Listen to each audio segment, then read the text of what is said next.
Meu nome é Adler Martins, sou advogado especializado em investimentos estrangeiros no Brasil, represento várias empresas de tecnologia e vim explicar para vocês esse problema da remoção do X Twitter do Brasil. Existem três formas de uma empresa estrangeira atuar no Brasil. A primeira, ela ter uma subsidiária no Brasil, mais ou menos como as montadoras de carro têm fábricas aqui. A segunda é a empresa ter uma filial, um escritório no Brasil. Isso não é comum porque legalmente é muito difícil de fazer. E a terceira, que é especial para empresas de tecnologia, é quando uma empresa estrangeira fornece uma aplicação, um aplicativo no Brasil. Pode ser um aplicativo de celular, um joguinho. Nesses casos, a lei é mais complicada, mas é como se o distribuidor desse aplicativo no Brasil atuasse como uma forma de representante dessa empresa estrangeira no Brasil. O que está acontecendo e onde está o problema? O X, o Twitter, ele atua no Brasil por meio de uma subsidiária, ele tem uma empresa aqui. Os donos dessa empresa não são o Elon Musk, pessoa física, são duas outras empresas. Uma empresa dos Estados Unidos, em Delaware, e uma empresa na Irlanda. E essa empresa brasileira normalmente tem um diretor, um administrador, que mora no Brasil. Esse administrador, esse diretor, saiu da empresa. Quando isso acontece, qual que é a regra geral? A empresa limitada, que está sem administrador, ela pode ser citada de duas formas. Ou diretamente pelos advogados constituídos, e o tribunal já tem vários processos contra essa empresa, ou seja, já há advogados constituídos para essa empresa, ou então diretamente na pessoa dos sócios, que são essas empresas estrangeiras que são donas aí do Twitter no Brasil. Esses sócios, inclusive, têm um procurador no Brasil. É um advogado, o nome dele está na Junta Comercial de São Paulo, você pode consultar, qualquer um pode consultar, é um dado público. Então o normal seria intimar ou citar a empresa por meio dos advogados, ou então o advogado que representa os sócios dessa empresa, a empresa americana e irlandesa, que são donas do Twitter no Brasil. O fato da intimação ter ido diretamente para a pessoa física do Elon Musk, que não é diretor, não é sócio dessas empresas, é absolutamente incomum. É bastante inexplicável, na verdade.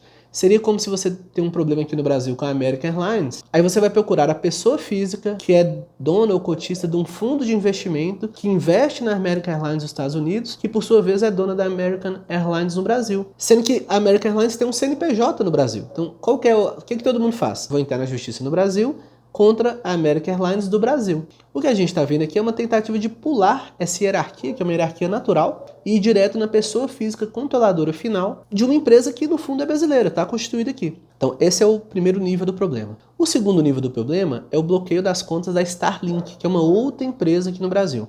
A Starlink é uma empresa também constituída no Brasil, mas o sócio dela é uma empresa da Holanda. Não tem nada a ver, em outro país. Os sócios do Twitter estão nos Estados Unidos e na Irlanda. A sócia, a controladora da Starlink, fica na Holanda, outro país. Inclusive o procurador dessa empresa holandesa no Brasil é outra pessoa. Quando o tribunal faz um bloqueio nas contas bancárias da Starlink, o que está acontecendo é o que se chama de sanção política. Sanção política é um meio irregular de o Estado agir. Então, por exemplo, às vezes a pessoa está devendo DPVAT lá do carro, IPVA do carro. E aí o Estado, Minas Gerais, São Paulo, fala assim, olha, como você está devendo o IPVA do seu carro, você não pode abrir uma empresa e a sua filha assumir um cargo público, eu vou bloquear, ela não pode mais trabalhar porque você está devendo um imposto. Isso é absolutamente ilegal, a jurisprudência é unânime, o Estado não pode fazer isso porque isso seria uma forma de extorsão por meio do governo, por meio do Estado, entenderam?